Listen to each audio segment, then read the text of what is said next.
પાકિસ્તાન એક કામમાં નંબર 1 છે. ભારત વિરુદ્ધ વિવાદ અને ઝેર ઓકવામાં પાકિસ્તાનને કોઈ ન પહોંચે. પીઓકે સુધીનો વિવાદ તો આપને ખ્યાલ છે, પરંતુ હવે પાકિસ્તાન જૂનાગઢને પોતાનું ગણાવી રહ્યું છે. જી હા, આપણું જૂનાગઢ. હવે આ પાકિસ્તાનને કોણ સમજાવે કે જે છે સંભાળીને રાખો, નવા વિવાદમાં કદાચ જૂનું ન જતું રહે.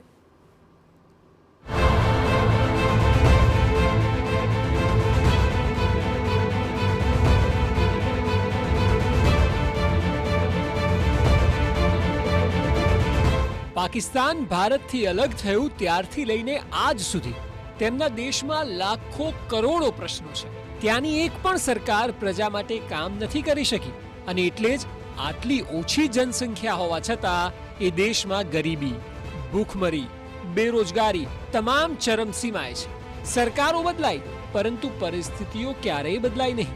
પાકિસ્તાનની સરકારને હજી પણ પોતાના દેશના લોકોની સમસ્યાઓ થોડી ઓછી દેખાય છે, અને ભારત સાથેની દુશ્મની અને વિવાદ વધુ દેખાય છે.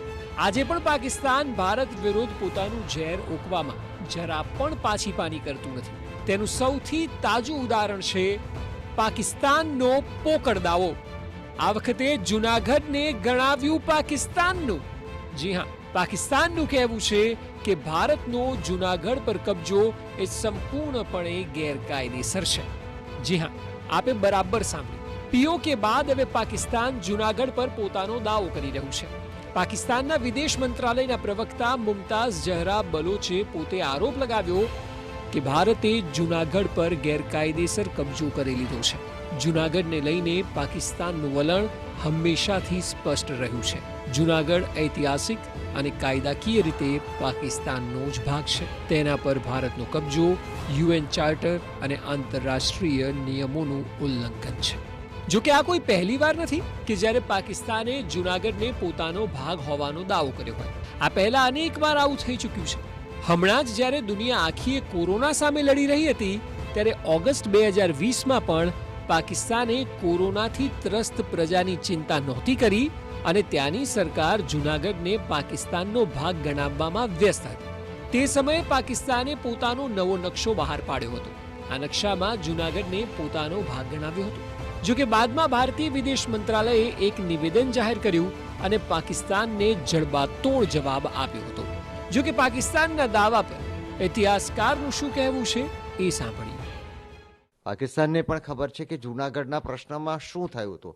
પાકિસ્તાનની તરફેણમાં માત્ર 91 લોકોએ જ પોતાની સંમતિ આપી હતી, અને લગભગ 2 લાખ જેટલા લોકો એમણે 20મી ફેબ્રુઆરી 1948ના રોજ જે જનમત થયો હતો, એની અંદર ભારતીય સંઘ સાથે વિલીનીકરણની વાતને અનુમોદન આપ્યું હતું અને પોતાનો મત એને તરફેણમાં આપ્યો હતો.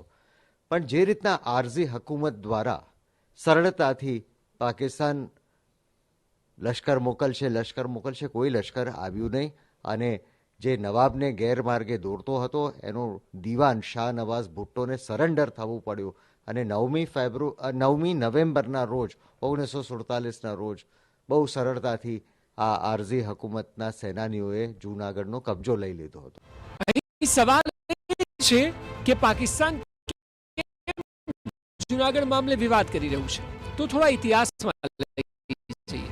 અંગ્રેજોએ આઝાદી સમયે દલવાડાને 3 વિકલ્પ આપ્યા હતા. પહેલું કે ભારત સાથે રહો, બીજું પાકિસ્તાન સાથે રહો, અને ત્રીજું ઇન્ડિપેન્ડન્ટ આઝાદ રહી શકાય. જૂનાગઢ હૈદરાબાદ આઝાદ એટલે કે સ્વતંત્રતા પસંદ કરી. જૂનાગઢમાં રાજા મુસ્લિમ હતા, અને એ સમયે 80% જનતા તો હિન્દુ હતી. રાજાના દીવાનથી રાજાએ પાકિસ્તાન સાથે જવાની ઈચ્છા વ્યક્ત કરી. એ સમયે વલ્લભભાઈ પટેલે રાજાને ફેર વિચારણા કરવાની વાત કરી હતી. જૂનાગઢને પોતાનું રાજ્ય જાહેર પણ કરી નાખ્યું. આ વાતથી પાકિસ્તાન વિરુદ્ધ ભારત